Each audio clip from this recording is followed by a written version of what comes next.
Just a few days ago, I think about 3 days ago, an entire family was burned to death in Plateau. And I find it quite amazing that Christians in the West have taken a posture like we are not at war. And whenever this happens, sometimes the only way the wake-up call can ring loud is that our high mountains are allowed to be destabilized a bit. Because the Nigerian church have the assumption that these things is actually determined by whosoever is in power. No. Every time the church gets too relaxed, there is always a need for a shaking to get people back to their right senses and know that we are at war. And if care is not taken, the average message around no longer prepares us for the coming of Jesus. That one day, so it will not matter your degrees, it will only matter what your life has contributed to the agenda. And the assumption that, many people have that assumption, let me just make it to heaven, even as a gate, let me just enter. So I will enjoy my life here and just smuggle me in. The Bible says when that day comes, they that are wise will shine like the firmament, and they that turn many to righteousness as the stars of heaven. So people will see others that have not even equal opportunity as them, but have done so much for the kingdom. And many will cry. I don't know if you guys ever saw that interview by James Kawalia. Powerful interview. And it described a very young girl that was on campus, full of power and full of the Spirit. Her assignment on campus was to go after those who are neck deep in occult. He talked about rushing towards the girl and seeing a pillar of fire from heaven. She was not just a girl, the fullness of God's power was backing her up. It is strange that even while we are busy and distracted on campus, people are being initiated night and day. Don't compromise the calling of God upon your life. See, God can only give you higher calling. If He has placed that higher calling upon your life, it means every other plan in your life must be situated in the context of the call. That is, nothing is permitted to pass as opportunity if it takes the calling away. Whether the door of America or the door of Germany or the door of the entire world, as long as it has taken too much. Meaning that what you have seen upon your life now is not God flashing you. He intends to go further. There is something you will know about your life, that you don't mind people say you married late, if only that thing will be preserved. Because the craze about wedding dress that has stripped many of what God would have done with their lives. It's time to wake up. There are generals amongst us who may not have title, but they are mighty with God. Be careful. Be careful to assume that the title you are given is the sum total of your real essence. Because sometimes it is just God's invitation to say, come up hither. And that's why we must pursue God and run this race. Because in that last day, many will be ashamed. Many who had the opportunity to have given their life to God, to have served Him, to have made things easier for the gospel on the campus, many will cry. But those that are wise will shine as the stars of heaven. That's what keeps me going every day. I want to see souls won. I want to see souls won. I don't want to become so important I can't preach to somebody on the roadside. I want to see people serve God more. I want to see people love Jesus more. I have the opportunity of mentoring quite a number of Nigerian hip-hop guys that who may never even believe. A number of comedians, the number of Nollywood guys. And when we talk, there's only one thing on my heart. These people want to know the true God. But where's that generation that will present Him accurately through their life?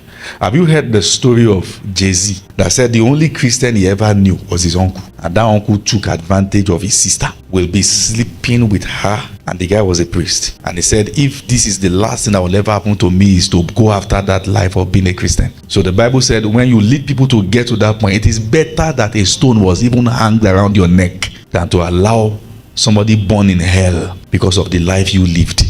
It's a wake-up call. God is not flashing you. He's not. And if you have the slightest idea of what is coming, if you can just catch a glimpse of what He intends to do with your life and what will go bad if you don't wake up, if you can catch a glimpse, you will fast and pray every day of your life. And the reason why many people look like they are not behaving well is because they have not seen it. If they see it, things will change.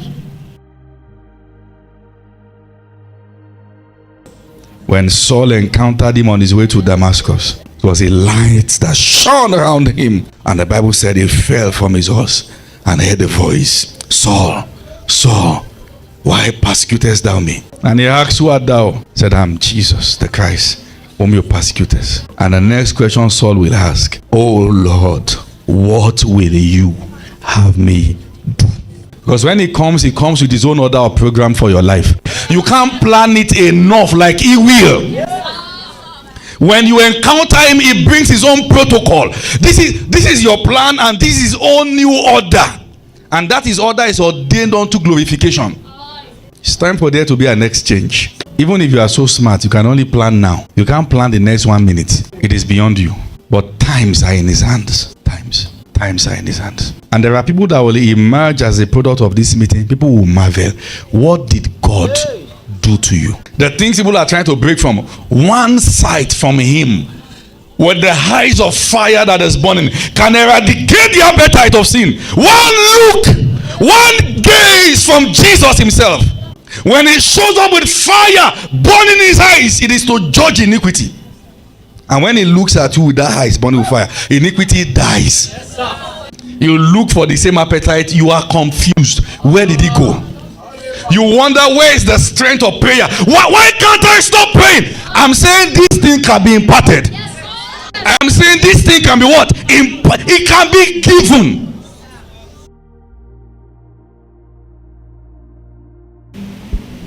I shared the story with you before. I was preaching 2010/2011. I was preaching in church. While praying that morning, God already spoke to me. He said, I had a mentor then, I didn't have a spiritual father. So he said, I am sending one of my sons to church today, and I want you to submit under him, to learn under him. So I mean, I was the pastor of the church, pastoring there. And so people were coming in while I was preaching, and one guy came in who was not even, according to me, not properly dressed. You know, the dressing is SU, but I mean, I felt you could have done better. And God said, that's the man. Are you following what I'm saying? I mean, this guy was in pre-degree. Are you following what I'm saying? Was in what? Pre-degree. It was 2011. How you say I should follow this predite to lead me? Okay, let's have it. After the service, I made sure to go see him specially. And I shook hands with him. How you doing? He said, fine. Good to see you. Your sermon blessed me. What do you do? Say, well, what's your combination? He says CMP. You pass through pedigree. You know what CMP means? Chemistry, maths, physics. I said, okay. I think God will have me learn from you. And, you know, he said, okay, no problem. I'm late now. See me in my hostel tomorrow by 2 p.m.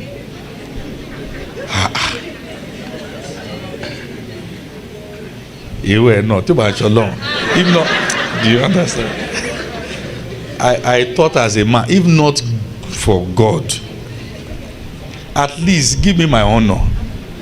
Say, at least say, Pastor. You know, the guy didn't send him.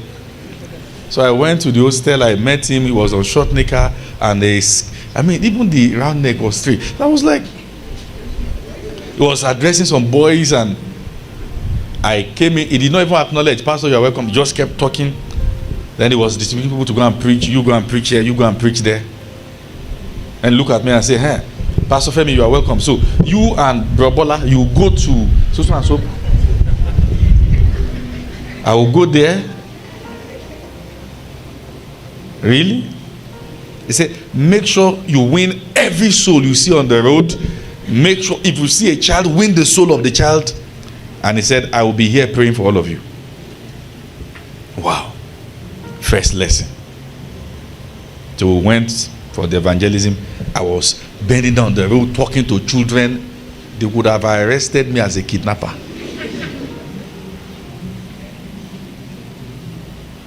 Are you seeing that? So we did everything and I came back. Then he sat down to talk to us. And that was when I saw that he had a list of souls he had won. Thousands of names personally. Every day interceding for them. I felt ashamed as a pastor. That what have I been doing with my life? There are generals amongst us who may not have title, but they are mighty with God. Be careful. Be careful to assume that the title you are given is the sum total of your real essence. Because sometimes it is just God's invitation to say, come up hither. And that's why we must pursue God. Are you with me? Yes, and run this race. Because in that last day, many will be ashamed. Many who had the opportunity to have given their life to God, to have served Him, to have made things easier for the gospel on the campus, many will cry. But those that are wise will shine as the stars of heaven. That's what keeps me going every day. I want to see souls won. I want to see souls won. I don't want to become so important I can't preach to somebody on the roadside.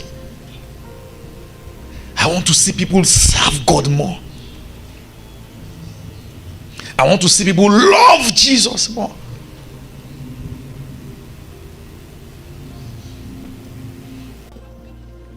I didn't know what happened to me.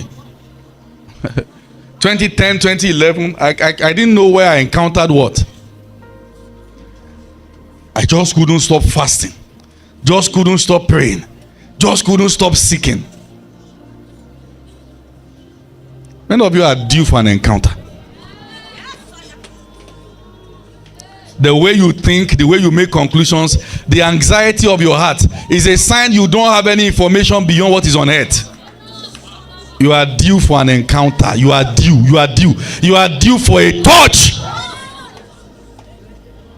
You can't keep doing trial and error. You are due for a touch.